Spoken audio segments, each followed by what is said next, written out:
Para mí es un gran honor darle la palabra al ministro René Cornejo, quien un poco su idea es mover un poquito el avispero, creo. Adelante, René.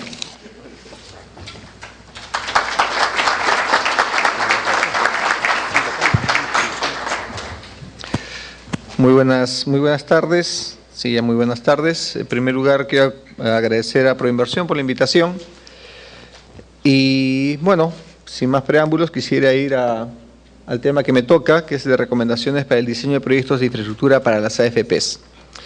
El título podría sugerir que es un tema más técnico el que quiero plantear, y no me atrevo a hacerlo, aquí hay muchísimas personas que con seguridad lo harían mejor que yo. Lo que quiero es plantear algunas reflexiones, un poco ir un par de pasos para atrás y recorriendo algunos temas muy bien conocidos por todos ustedes, puntualizar algunos puntos de vista desde la posición que me toca como representante del Ejecutivo. Cuando hablamos de un proyecto de infraestructura, que esto es lo que le toca a Proinversión, para efectos de lo que estamos viendo el día de hoy, creo que es útil mirarlo como una bolsa de riesgos, donde lo que tiene que hacerse en Proinversión es estructurar y es asignar, en esta conocida regla de asignar los riesgos a quien mejor los puede manejar, a quien tiene mayores eficiencias para hacerlo. Eso es lo que le toca hacer a Proinversión. Cuando hace esto, asigna riesgos al privado, que es el concesionario que va a tomar el proyecto, asigna riesgos al público y al Estado. El privado, con los riesgos que le toca, hace su estructura, que es la que más corresponde al sector privado, en la cual tiene parte de deuda, parte de capital y, bueno, la estructura con todas las consideraciones de plazos, monedas, y con un elemento que es fundamental, el de subordinación que hay entre lo que va a ser la deuda, que finalmente tomarán AFPs u otros, y el equity que corresponde al accionista. Estos instrumentos van orientados al mercado. Y en el mercado tenemos aseguradoras, pensionistas, fondos mutuos, inversionistas en general, en fin, podemos ir a detallar muchos más. Lo que nos toca ver ahora, porque es el tema de hoy, es enfocarnos en el tema de las AFPs. Que aquí cuando hablamos de las AFPs, sé que no es este el escenario en el cual el comentario que voy a hacer es propio, pero fuera de esta sala sí. Muchas veces se piensa en que quien compra es la administradora para sí, cuando en verdad lo que tenemos, como bien sabemos aquí, es que tenemos a la administradora comprando para nosotros, más bien quienes estamos aquí como personas. En verdad es alguien que compra para los pensionistas. A quien tenemos allí cuando hablamos de las AFPs es a nosotros mismos como pensionistas. Pero cierto es, y no hay que olvidar, que no es el único que ha comprado estos títulos. De hecho, entre los títulos, producto de esta estructuración, van a estar el resto de agentes que están allí incluidos y particularmente los inversionistas, que tendrán que colocar equity. Ahora, ¿qué es lo que esperan los pensionistas, que es de quien estamos preocupándonos el día de hoy? Bueno, inversiones a largo plazo, quería hacer la precisión. Lo que le interesa a la administradora para servir a los pensionistas, porque los pensionistas en general no somos muy conscientes de qué es lo que nos conviene en estos aspectos. De hecho, entre otras cosas, para eso le pagamos a la AFP. Pero digamos que lo que nos interesa es que haya inversiones a largo plazo, que tengan un riesgo bajo, somos conscientes del trade-off entre riesgo y rentabilidad, que los costos de administración de todo esto sean bajos también, porque al final eso se deduce de la rentabilidad que obtengamos, que exista liquidez del instrumento, de manera tal que ese monto que tenemos en nuestro fondo se refleje en pensiones de manera eficiente y que no sea que convertir los títulos en liquidez o que la administración de la liquidez termine restándonos monto de pensiones, que exista rentabilidad por supuesto y que haya información. Eso es lo que nos interesa, digamos, a los pensionistas y la administradora de fondo de pensiones se preocupa de que esto se pueda cumplir. Lo que he planteado, lo que tenemos son, en verdad, dos procesos de estructuración que ocurren sucesivamente. Uno a nivel de Proinversión, que lo que hace, como comentaba antes, es derivar riesgos para el Estado, derivar riesgos para los usuarios y derivar riesgos para el concesionario. Ya el concesionario, con los riesgos que le tocan, hace su estructuración y termina en una segunda instancia transfiriendo riesgos al mercado de capitales, donde están los pensionistas a través de su compra de títulos, que pueden ser bonos, eventualmente podrían ser equity. El día de hoy no lo pueden ser, pero podrían eventualmente serlo. Ahora bien, cuando nos ponemos en los zapatos de Proinversión, ¿qué es lo que toma en consideración para efectos de poder realizar su trabajo? Lo primero que tiene que ver es si es que estos proyectos son autosostenibles o no son autosostenibles. Lo que tiene que verificar es que estos proyectos sean buenos para el Estado, porque de otro modo en verdad tendría por qué meterse, tendría que dejar sector privado para que los lleve adelante, los estructure y los financie. Tiene que determinar qué es lo que se quiere para los usuarios. Esto es simplemente una enumeración que estoy seguro ustedes encontrarán una mejor hecha en cualquier texto y ustedes lo conocen mejor que yo. Y en fin, tomen en consideración una serie de elementos técnicos. Ahí está en el último cuadro que apareció esta distribución famosa de riesgo, que no es el único tema que debe tomar en consideración. Y finalmente lo plasma en los términos contractuales, que es lo que nosotros conocemos. Toda esta labor que realiza Proinversión es una labor en la cual los agentes son, el día de hoy, principalmente los funcionarios de Proinversión, el asesor de transacción que ha contratado, cuando lo ha contratado, y el mercado. En el mercado a quien tiene es al concesionario, cuyos objetivos no son los mismos objetivos, naturalmente, que tendrá ulteriormente quienes tomen los títulos del vehículo que constituyan para efectos de llevar adelante la concesión. Y definitivamente no tiene los mismos incentivos que tiene Proinversión, que a lo que le interesa es una buena relación beneficio-costo entre lo que va a entregar a los usuarios y el compromiso que se va a incorporar en esta transacción, compromiso que va a asumir el Estado. Entonces, acá hay ciertamente un conflicto de intereses, como naturalmente ocurre en todo proceso de contratación, y donde el tercer actor, que al inicio comentaba que son los usuarios, pues no está sentado en la mesa y que está representado por los reguladores, que se debería encargar fundamentalmente que este tercer actor, ¿no es cierto?, no sea vulnerado y que el equilibrio entre los tres agentes pues funcione. En esa medida tenemos a dos agentes principalmente, el privado y Proinversión, que está representando al Estado, más los usuarios que no están en esta mesa de negociación y que tendrán que ser cubiertos por el regulador, que debería terminar en que cada cual haga lo mejor posible su trabajo. Pero ¿qué es lo que está sobre la mesa? Lo que está sobre la mesa es que queremos como Estado que se genere un círculo virtuoso a través de la participación de los pensionistas en el financiamiento de infraestructura que va a mejorar la calidad de la vida de los propios pensionistas, de modo tal que los pensionistas tengamos un doble beneficio. El beneficio de inversiones con buenas razones, con buenos ratios de riesgo-rentabilidad, pero además que estas inversiones promuevan servicios públicos que tengan un efecto sostenido en la competitividad del país, que eso va a redundar en todos nosotros.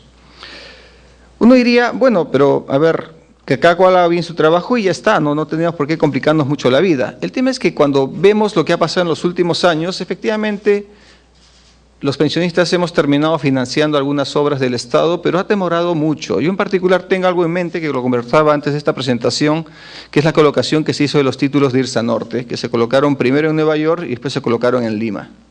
Luego, cuando ya se empieza a escarbar, en verdad eso sucedió, que es muy extraño, ¿no?, que se quiera que los pensionistas invirtamos y al final terminan invirtiendo los inversionistas de Nueva York y no invierten los inversionistas en Lima y no invierten las AFPs en Lima. Bueno, con un escar, efectivamente hay detalles que en su momento debieron corregirse y que no se corrigieron, probablemente por pequeñas desinteligencias de todos. El privado, y esto lo va a pasar rápido, para no tomar más tiempo y darle más tiempo a los panelistas, va a hacer su estructuración en consideración a todos los elementos que ustedes conocen bien. Si a alguno le interesa revisar esta parte, estará colgado. Ahora bien, cuando tratamos de hacer o llegar a recomendaciones respecto de qué se puede hacer para que los fondos de pensiones puedan tener una mayor presencia en el financiamiento de las concesiones o de las APPs en general, siendo que esto es un interés del Estado, vamos a lo que hace el Estado en estas estructuraciones. ¿Cuáles son los criterios en general que maneja Proinversión para efectos de asignación de riesgos? ¿Cuáles son las herramientas que están usando? ¿Estas herramientas se pueden usar o no se pueden usar para manejar este interés del Estado de promover que las AFPs compren más títulos? Acá tengo algunas de las que se usan típicamente. hay un riesgo de demanda. ¿Por qué el riesgo de demanda es particularmente importante en nuestros casos? Primero, en el caso de las concesiones que son autosostenidas, porque naturalmente este riesgo tiene que ser trasladado al privado. El tema es que para que el privado lo pueda tomar necesita predictibilidad. Eso significa que exista información suficiente, lo cual no necesariamente siempre es el caso. Y lo segundo es que, siendo que este es en general una demanda derivada, va a depender de elementos que no maneja, con lo cual tomar un riesgo respecto del cual yo manejo poco, pues lo que aconsejaría es que no lo tome, pero digamos, en principio, todo lo que es riesgo comercial debería manejarlo el privado. A lo que hemos llegado el día de hoy es que esto termina siendo manejado principalmente por el Estado, y termina manejando a través de estas garantías de demanda mínima o de ingresos mínimos garantizados.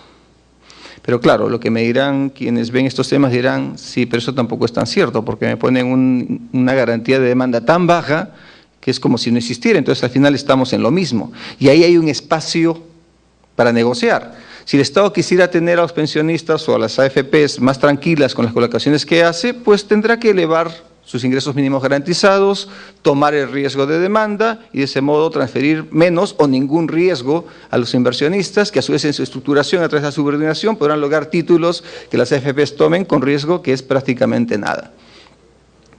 Y no voy a continuar con el resto de temas en los cuales básicamente la regla es la misma, es a través de lo que pongo en el contrato. ¿Qué riesgo me tomo yo? ¿Qué riesgo le doy al inversionista? ¿Qué riesgo doy al público?